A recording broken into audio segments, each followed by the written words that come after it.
আগামী সেপ্টেম্বর মাসের প্রথম দিকে শুরু হচ্ছে জাতিসংঘের ৮০তম সাধারণ অধিবেশন। এই অধিবেশনের প্রাক্কালে যুক্তরাষ্ট্রের পররাষ্ট্র দপ্তর ফিলিস্তিনি কর্তৃপক্ষ এবং প্যালেস্টাইন মুক্তি সংস্থার সদস্যদের ভিসা প্রত্যাখ্যান এবং বাতিল করছে। বিষয়টি পুনর্বিবেচনা করে যুক্তরাষ্ট্রের সিদ্ধান্ত প্রত্যাহার করার আহ্বান জানিয়েছেন ফিলিস্তিনি প্রেসিডেন্ট মাহমুদ আব্বাসি। বিস্তারিত ডেস্ক রিপোর্টে। The United States says it will deny visas for officials of the Palestinian Authority. The United States saying it is denying visas to Palestinian officials ahead of next month's UN General Assembly. আগামী ৯ September থেকে শুরু হচ্ছে জাতিসংঘের ৮০তম সাধারণ অধিবেশন।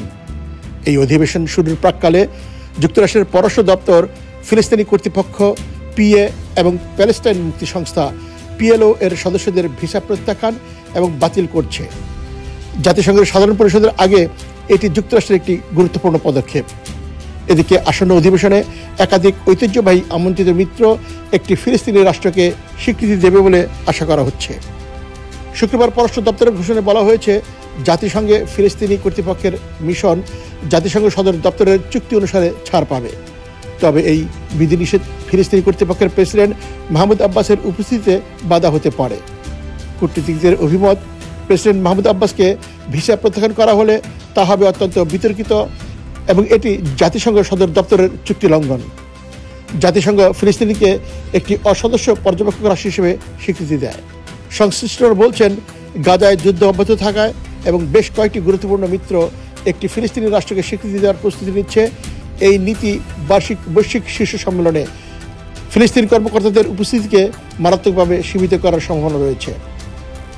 পররাষ্ট্র দপ্তরের উপমুখপাত্র Tom পিকএক্সে বলেছেন, শুক্রবার ট্রাম্প প্রশাসন ঘোষণা করেছে যে যুক্তরাষ্ট্রের আইন অনুসারে আসন্ন জাতিসংঘ সাধারণ পরিষদের আগে প্যালেস্টাইন মুক্তি সংস্থা পিএ এবং প্যালেস্টাইন কর্তৃপক্ষের পিএলও সদস্যদের ভিসা প্রত্যাখ্যান এবং বাতিল করবে।